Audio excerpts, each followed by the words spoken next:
everyone, I'm Gweakles, and today is day 9 of Inktober. Yay! Today I'll be doing a inking piece based on Funtime Foxy, because I've actually been a fan of Five Nights at Freddy's for quite some time now, obviously because I really love spooky stuff. I will be using the Sakura Micron brushes in pink, purple, and red to go with Funtime Foxy's color palette. I will also be using a scrap piece of Bristol paper to make my marks, and also some Copics.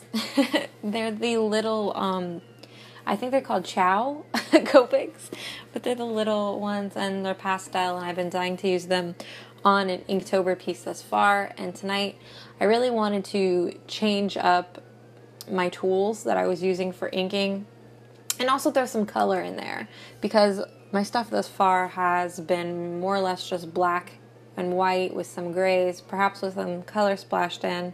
But I really enjoy using these Sakura Pigma brush pens. They're a felt tip, so they're only going to last for so long and remain nice and pristine and crisp.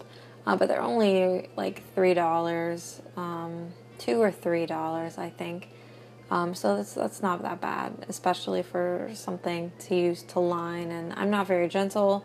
I'm going to use it over and over and over again, so it's going to serve its purpose.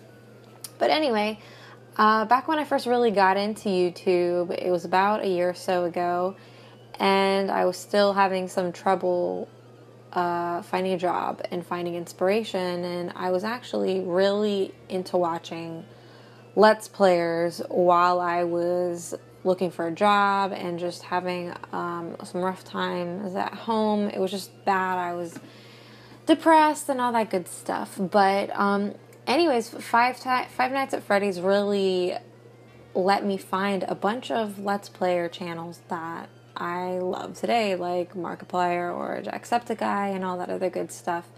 And it was like an era, if you guys remember, like I can't believe how long ago it was when like everybody was playing it. I don't even remember the first one. I actually came into it when everybody was playing either the second or the third one. But I remember thinking how odd. I really liked watching the Achievement Hunter guys play it, and then I found, I guess someone in the comments was talking about how well Markiplier played it, and how quickly he did. So I checked it out, and that's how I found Mark's channel.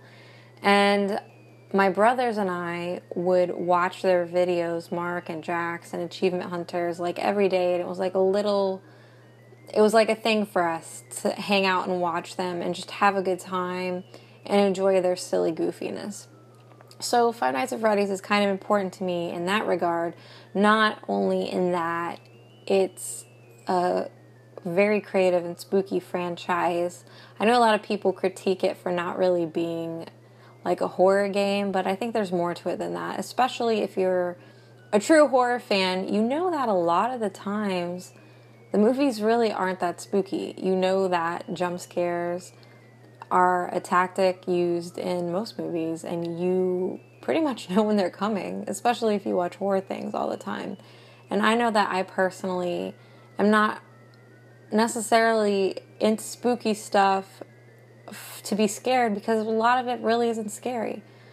And I know that's a personal opinion, but I mean, I really like the aesthetic.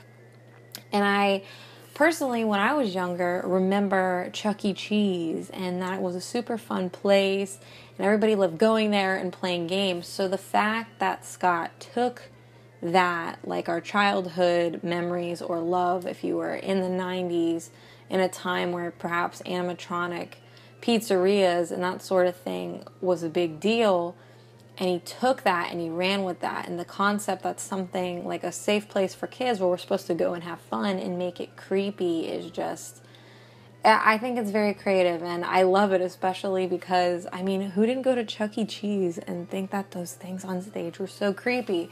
If you guys go back and you Google what Chuck E. and the rest of his band used to look like, it was so creepy.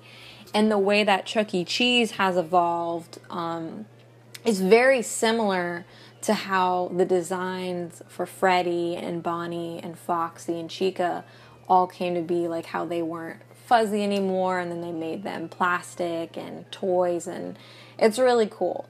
But all weekend long I've been watching Markiplier play Sister Location, and I really love the aesthetic for it. It's so creepy. I was actually going to draw maybe Baby or Ballora because I find them to be some of the most creepiest animatronics yet. But they just, to me, weren't something that was going to be very fun to draw.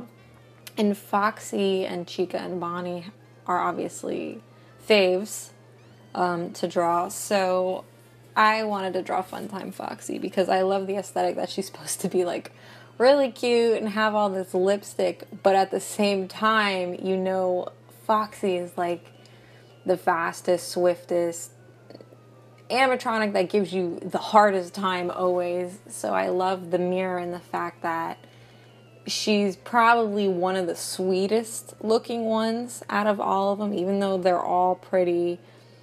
All of the ones for Sister Location are supposed to look obviously more kid friendly, except Baby. Like, Baby just looks way too creepy for, you couldn't do anything about that. That's just creepy. And the fact that to give them a different creepy aesthetic by making their face plates open is just, oh my gosh. I would have liked to draw her with her face plates open, but I think I would have had a hard time conveying that.